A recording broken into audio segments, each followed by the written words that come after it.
बिस्मिल्लाहिर्रहमानिर्रहीम। इय्याका नअबुदु व इय्याका नस्तईन।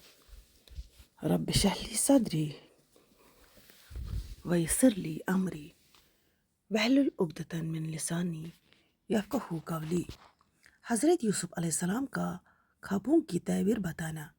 हज़रत यूसुफ़ अलैहिस्सलाम ने अपने जेल के साथियों को अल्लाह ताला की तौहीद और दीन की बातें समझाने के बाद इन्हें ताबीर ये बताई कि तुम में से जिसने अपने आप को शराब नचोड़ते देखा है, इसकी ताबीर ये है कि उससे कैद से रिहाई मिलेगी और वो दोबारा अपने बादशाह को शराब पिलाने पर मामूर होगा।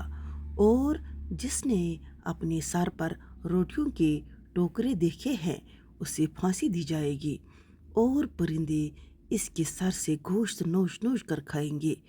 फरमाने इलाही है, ए मेरे कैद के साथियों, तुम दोनों में से एक तो अपने मालिक बादशाह को शराब पिलाने पर मुकर्रर हो जाएगा, लेकिन दूसरा सूली पर चढ़ा दिया जाएगा और परिंदे इसके सर में से गोश्त नोच नोच कर खाएंगे।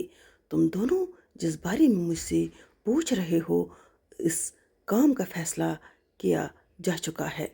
हदीसी रसूल अकरम सल्लल्लाहु अलैहि वसल्लम, जब तुम में से कोई अच्छा ख्वाब देखे तो इस पर अल्लाह का शुक्र अदा करिए और उससे अहले इल्म के सामने बयान करिए।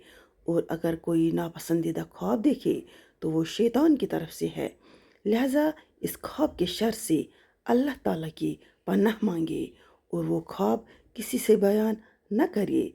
ऐसा करने से वो उससे नुकसान नहीं पहुंचाएगा।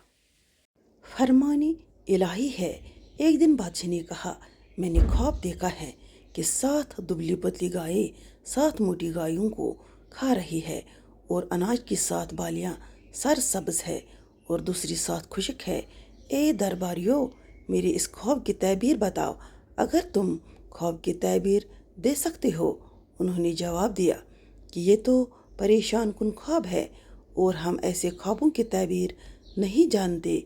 इन दोनों कैदियों में से जो शख्स रिहा हुआ था, उससे एक मुद्दत के बाद यूसुफ अलैहिस्सलाम याद आ गए।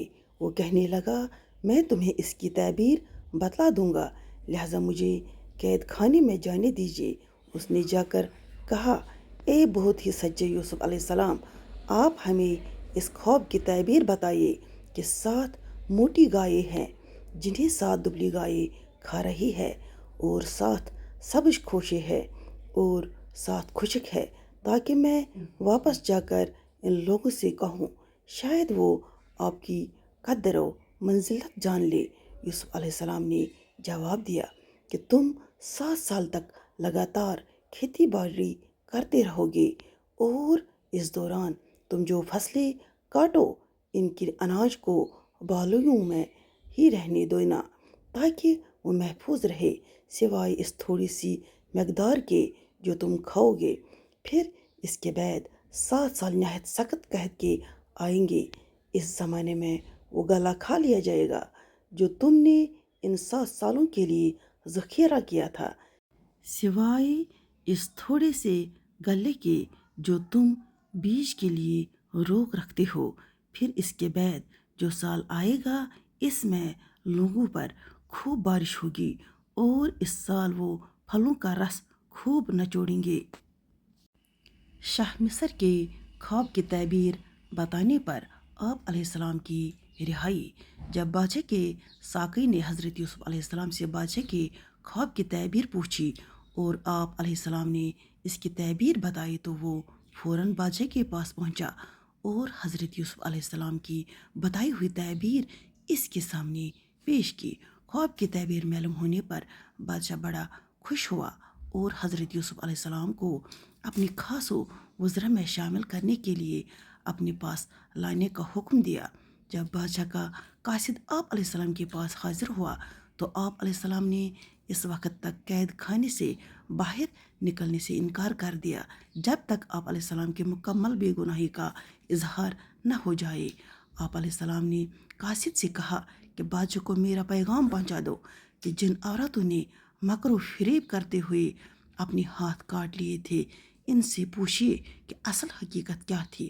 بادشاہ نے ان عورتوں سے دریافت کیا تو انہوں نے اصل حقیقت کا اعتراف کرتے ہوئے کہا کہ یوسف علیہ السلام پاک دامن ہیں، ان میں کوئی برائی نہیں۔ اور عزیز مصر کی بیوی نے بھی جب دیکھا کہ حق واضح ہو گیا ہے تو اس نے بھی اقرار کیا کہ میں نے ہی اسے ورگلانے کی کوشش کی تھی، وہ یقیناً بے گناہ ہے۔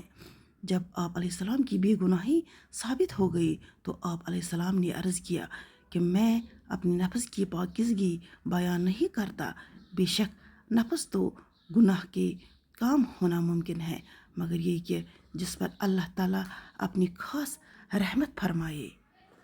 فرمانی الہی ہے۔ اور بادشاہ نے کہا یوسف علیہ السلام کو میرے پاس لاؤ۔ جب قاصد یوسف علیہ السلام کے پاس پہنچا تو انہوں نے کہا اپنے بادشاہ کے پاس واپس جاؤ اور اس سے پوچھو کہ ان عورتوں کا اصلی واقعہ کیا ہے جنہوں نے اپنے ہاتھ کاٹ لیے تھے، بے شک میرا رب ان کے مکر کو خوب جانتا ہے۔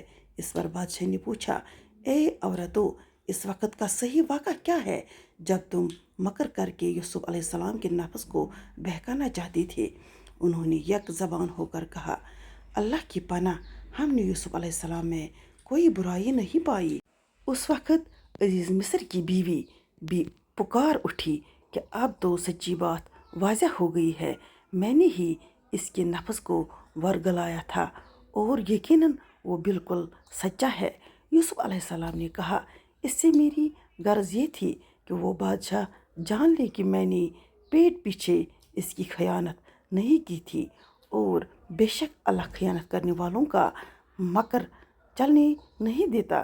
یوسف علیہ السلام نے کہا میں اپنے نفس کی پاکیزگی بیان نہیں کرتا، بے شک نفس تو برائی پر ابھارنے والا ہے، مگر جس پر میرا پروردگار رحم فرمائے، یقیناً میرا رب خوب بخشنے والا، نہایت رحم کرنے والا ہے۔ سورہ یوسف۔